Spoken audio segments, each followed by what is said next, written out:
I'm out here in the garden today. I have an explosion of dahlias. The cooler days that we've been having, the dahlias have been really loving, and this is probably the best thing in my garden right now in middle October.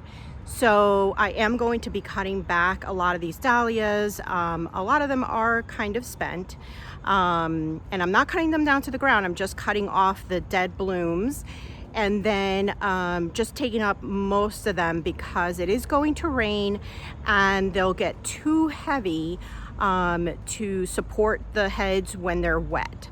So I do want to get one more explosion possibly, because our frost will be coming in probably late October, and that'll be the end of these dahlias. So anyway, let's get started on cutting these back.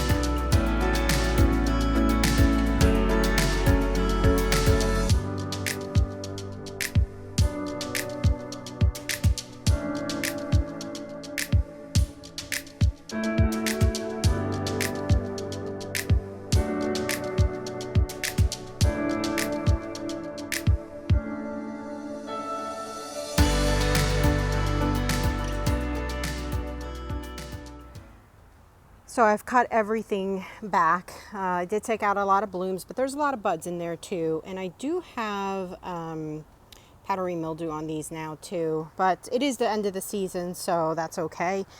You may have noticed I ended up putting a bunch of flowers at the bottom. The bees were just all over the dahlias and I felt really bad. So I figured if I left some of them, you'll notice the bees keep stopping by and getting some nectar.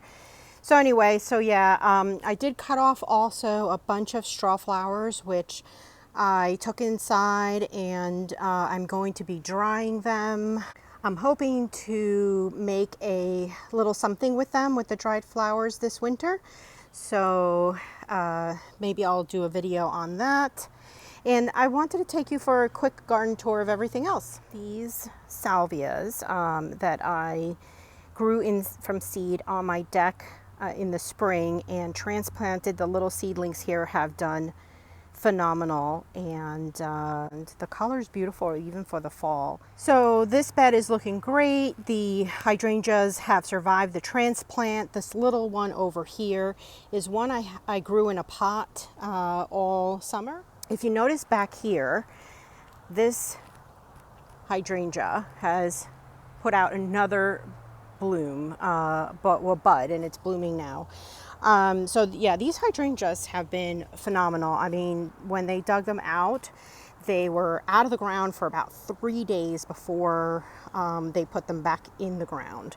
But yeah, they're doing really great. I also moved my columbine. So I had a columbine that was this really deep dark color, and it was way back in that corner over there, and I dug it out before the work started, and now I transplanted it back in here, and this is one of the ones that survived from my winter sowing.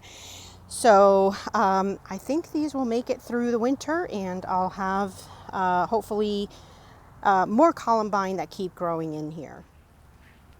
So this bed, if you didn't see the reveal, I'll link that video down below, but everything is looking fantastic here, and holding up really well. And then over here, I got around to transplanting all the foxgloves. So these had been somewhere in that area. Dug them out, and once they were finished, I put them in here. And this is, you couldn't see it before, and it's Sweet Alyssum Royal Carpet, I believe, that I had grown seedlings on my deck and then transplanted them, and they've just really exploded now. I also added this hydrangea here, which was in a pot all summer, and I think it's loving the spot there, so I'll let that area fill in. And then these hydrangeas have actually rebounded really nicely from being transplanted in here. And I actually think they might like this spot a little bit better. But this tree I'm surprised at how well it actually is doing. It hasn't really dropped its leaves.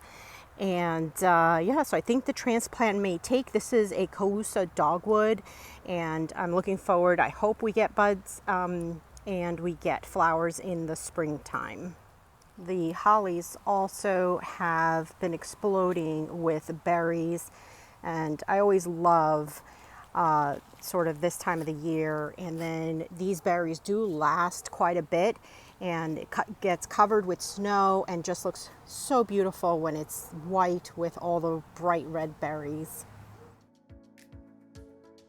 In this bed, the biggest surprise is this coneflower. So this was winter sown, and I had it covered for a good majority of the season because the rabbits love to eat the coneflowers. And I was so excited that I actually have a bloom, and it looks so beautiful. The deer haven't eaten it, and the rabbit have, I think, found it and munched it. And there's another bud here. The lavender has put out some blooms, and it hasn't bloomed so much that second flush or anything, but I was super happy to see some of it. I'm hoping next year it'll be better for its second flush of blooms. The autumn joy sedum is looking really nice and has a beautiful, like a burnt red color. I've got some of the rhodechia that's still flowering once in a while, and the grass is probably my next favorite thing because it is absolutely beautiful. It turned this burgundy color and just super pretty for the fall. So thanks for joining me today, and don't forget to hit that like button and subscribe, and I'll see you next time. Bye.